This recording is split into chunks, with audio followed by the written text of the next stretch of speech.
What's up, Sixers Nation? Happy Friday. We're going to take the next few minutes here to get into what happened yesterday in Philadelphia. They had a vote by the city council on the new arena. Before we get into that, appreciate all the support with our channel. We just surpassed 50 subscribers the other day. We're currently around 60-ish and on our way to the first 100. Just a quick reminder, we are giving away $25 for every 100 subscribers until we get to 1,000. We'll do other giveaways around then, maybe tickets, merch, all that kind of stuff. So hit that subscribe button, hit that like button. Really do appreciate all the support that we've gotten so far. And then we're also going to go live in about 20 minutes at 1 p.m. Eastern time. So if you're watching this later than that, rewatch that. We're going to go live, talk about the Sixers and Pacers game and all that. But let's get into it. So yesterday, City Council voted on a proposed bill to move the Sixers arena downtown from where they are right now. So right now, as you all know, they are in South Philadelphia with the Eagles, the Flyers, and the Phillies. It's all the teams are right there. And then you have teams like the Wings play down there too, and some other things. But all the teams play down in South Philadelphia, right off of Energy Station. Right. You got Xfinity Live down there. And fortunately, the controversy started because Comcast owns Wells Fargo Center, and there's been a lot of back and forth, for a while now between Josh Harris and ownership of the Sixers. They want their own arena, and I get that. Hey, it would be cool if every game, they didn't have to change. They were like, I was just at the Flyers game last night, decked out in Flyers stuff, and I'm sure it's a pain. And the to change it every single game, to go to an ice rink, back to a hardwood floor. They got to get ready for this concert or this comedian coming in, all that kind of stuff is changing. And I'm sure, the Sixers want to have their own arena to not only avoid some of those things, but also be able to throw their own concerts in their own arena and do their own things without having to pay rent, right? It's, it's better to own things and then to pay rent, right, at the end of the day. So I don't feel negatively like, hey, why you want a new arena? But they're trying to move to Center City, and there's a lot of controversy around that. They want to put it around like the Chinatown area, where the Fashion District, all of that, and that's going to displace a lot of people. And there's been a lot of protests, a lot of negativity around the move. And we could share this article up here from Y.com that goes into more of it, titled "With $60 million Community Benefits Agreement, Philly City Council gives initial approval for Sixers Arena by a 12-4 vote." So it was not unanimous, but it was a 12-4 vote, which is pretty big. And subheadline here, we have the full City Council body is expected to take a second and final vote on the bills on December 19th. So that is next Thursday for that. So a week from the initial vote. So that happened yesterday, the 12-4 vote. They're going to vote again December 19th before the holidays for a final vote on the bill. And this is written by Aaron Moselli from Y.org here. And they do a nice job of kind of giving kind of a brief synopsis here at the top. So they did propose a new $1.55 billion arena near Chinatown called 76 Place. And like I said, the proposal has drawn a lot of buzz, skepticism, excitement, everything in between there. Black Kirby of Philadelphia has endorsed the project, while a majority of Chinatown businesses and other community members have voiced their opposition. Whether it's their businesses, right? Maybe even going out of business, getting moved around for this new arena. Yeah. And it's not just going to be arena too. Like they're going to have other stuff around it, shops, you name it, to make money. And the Philly mayor, Sherelle Parker, also formally announced her support for the arena. So yeah, this is a big money here, $1.55 billion, and we're kind of scrolling quickly through the article here. You can certainly check it out on your own time here. Plenty of protests. I know they were shouting like during the proceeding and everything that was going on inside this meeting. The legal, a binding agreement initially valued at $50 million and everything here. The new figure, which has reached $100 million on Wednesday, reflects increased funding for workforce development, Special Services District, and a business disruption fund designed to help small businesses survive construction, right? Like, because this is not just something where like, hey, we just have a plot of land in the center city to put all this. It's not something that is, taking up just a small amount of space. There are things, whether it's the mall, Fashion District, Chinatown, you name it. Like there are places in that are going to be, displaced businesses, people's homes, you name it.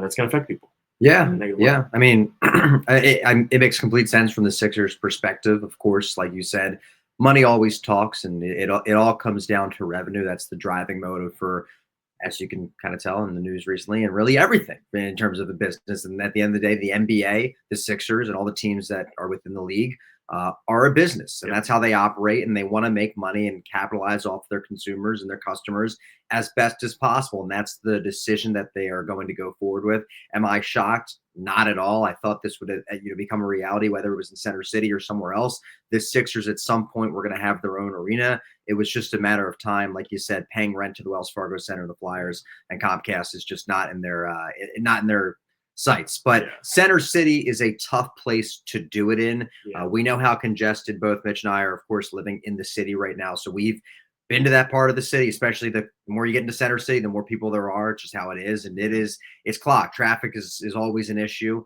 But I kind of look at other teams like MSG is in smack middle of New York City, which yes, they have a ton of infrastructure. It's been there for Long decades time. upon decades, so it's been established. Wizards have one. There's one, Right. So Yeah. other teams do have this. And I think from an outside perspective, personally, it seems like a cool concept. But then at the same time, I understand local businesses, families that live there. It's People pretty that are commuting from, right. out of this. There's a lot of people that It's going to come destroy a lot of from businesses. Jersey, the Yeah. suburbs, and around the Philadelphia area. Yeah. That, yeah, it's nice. Like it is, not the best site going down to South Philadelphia at 90% of its parking lots, but it is convenient for a lot of the fans who do not live in the city and can't take public transportation. Right. So that'll destroy that. I'm sure they'll end up getting, instead of being at $30-$40 for parking, you got to pay $80, $100 to park in a garage Yeah. or somewhere else. Or maybe you park in you drive to South Philadelphia, park there, then take public transportation. There's certainly ways around it, but that'll just, hey, that just adds people to public transportation, which, like, there's certainly improvements that need to be made there, which Right. probably won't, or at least will take a long time. Again, I have it shown up here.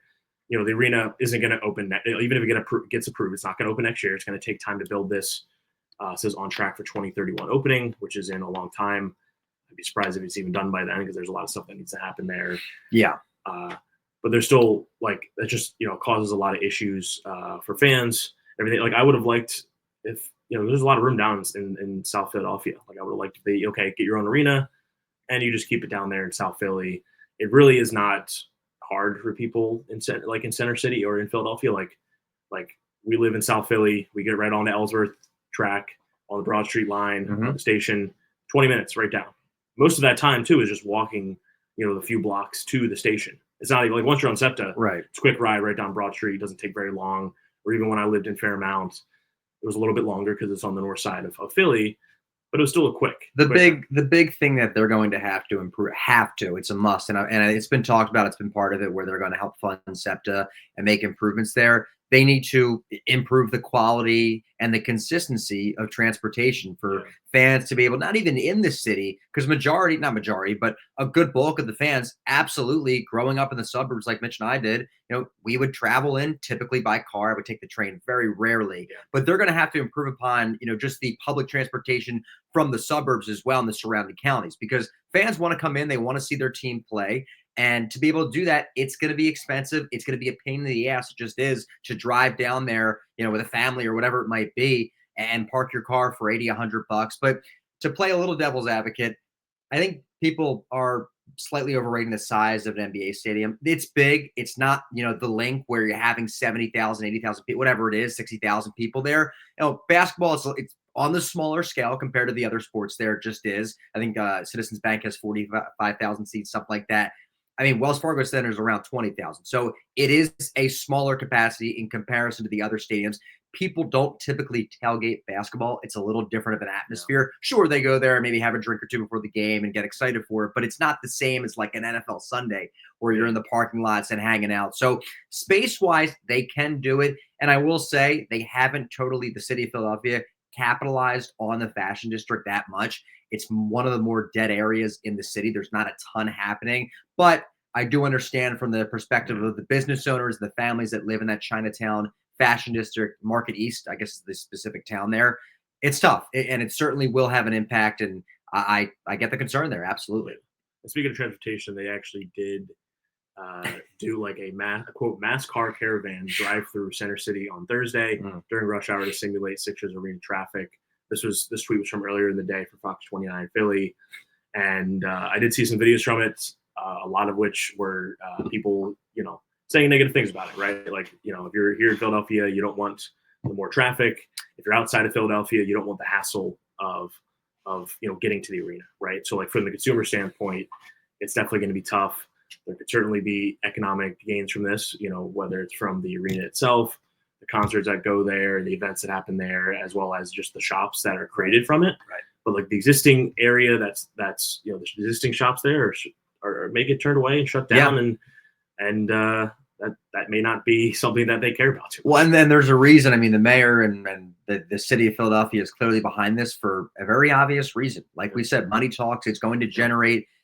Right, Tommy DeVito. It's going to generate a lot of revenue for the city. It absolutely is. Putting a however billion-dollar stadium, whatever it is, into the heart of the city is going to generate a lot of money for the Sixers, of course, for the city of Philadelphia. It's going to bring new businesses. Like you said, existing businesses are going to be torn down, and that's the main uprise and why you see people that are upset. Now, once again, this isn't going to happen until 2030, so they do have a decent amount of time to prepare for what is going to be an influx of 20,000 people on a nightly, every other night basis, basically. So it's a lot to handle for a city, but I think Philadelphia can hopefully come together and at least find a way to make it work. They always do, but they already raised it to $250 on the SEPTA. Who knows what it'll be if they move it to Center City? Like $10, $10 to ride on the forget about the SEPTA just to one stop or something like that.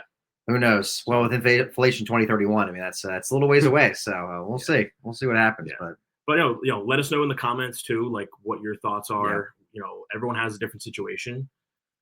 We've had like kind of both perspectives. Like like Justin said, we grew up in the suburbs, so we had plenty of times where we've driven to the stadium. Yeah. We've also, now live in the city, so we now take SEPTA, take the subway to the stadium. So we kind of have both perspectives there, whether it's coming off 95 or just taking the SEPTA down to the stadium. I think it'll affect both negatively. But interested in what you guys have to say. Really do appreciate everyone that watched this. Trying to keep our videos shorter. Our last video was like 30 minutes long on our report card. Right. If you didn't watch that, check it out though. We went through like Maxey, Embiid, Paul George, Caleb Martin, and Jared McCain. Give report cards there, and we'll do other parts too. We'll try to keep it a little shorter. Try to keep it under like 15 minutes or so for all these videos. For that. And check out our live streams. Done a few of those. And go Sixers, baby. Yeah, stay tuned for part 2 of the report card coming out soon. Part 2. Sixers game tonight against the Pacers. 7-15. Let's creep back to 500 and go from there. Yeah, sounds good. Peace, everyone. Cheers. See you guys.